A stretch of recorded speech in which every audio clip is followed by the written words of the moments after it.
And we are completing 3 years of the most unexpected war, if you can call it. Because I was looking at some of the utterances of the European leaders in February of 2022, where they said war may not happen, Putin is trying to call a bluff, and then they got surprised. So what's your first thought when we say 3 years have gone by, and what is the next step in this war? Well, first, thanks a lot. It's a good time to discuss the war, 3 years, as you said. First thoughts, my first thoughts are actually that the war is ending. Yeah, looks like. And we are on the cusp of stopping the war. And this to me is actually the most unexpected. When the war began and during the war, the question which we all used to ask was how long will this go on, right, and how will it end? Correct. And here we are faced now today with the most dramatic manner of winding it down, which I don't think anyone really expected. So for me, that's really the big news. Insofar as the past 3 years we can discuss, but to me, we now have to internalize the fact that we are on the verge of the halt and what happens after. Exactly. So that was my next point, really, that European leaders probably never, and Zelenskyy himself, President Zelenskyy himself of Ukraine, never expected this kind of an end, which looks very near now. In another week's time, maybe President Trump and President Putin might even meet, from all indications.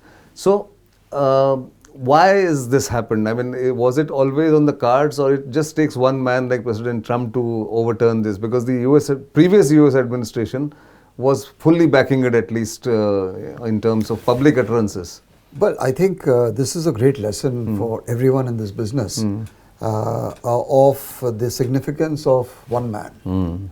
That's all it takes, whether to invade a country or to stop the war. Right. And leadership and personalities. It's a lesson in international relations and diplomacy, the role people play. You had, I always say that you had the Ronald Reagan moment, who contributed, a conservative, die-hard Republican, who called the Soviet Union the evil empire. And he actually initiated the peace with Gorbachev. Sure.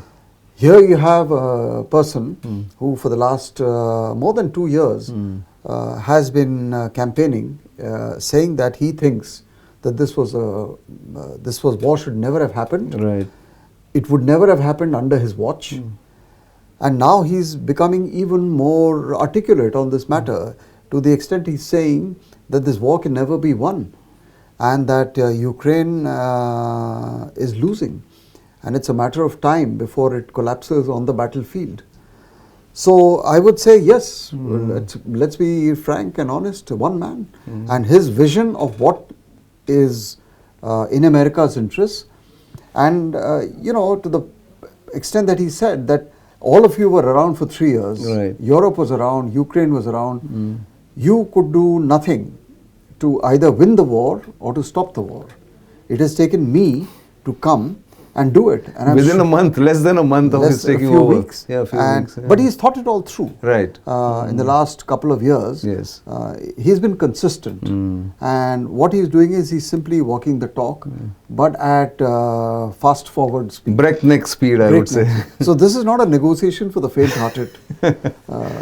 Yeah, it's remarkable what we are seeing. It is. We are actually, it's a very profound moment, I would say. It's a historic moment, really. When we look back maybe 10 years down the line, I think we will think it like that, the way it happened between Reagan and Gorbachev, or the collapse of the Soviet Union, something of that kind. Or the collapse of the Berlin Wall. Of the Berlin Wall, exactly.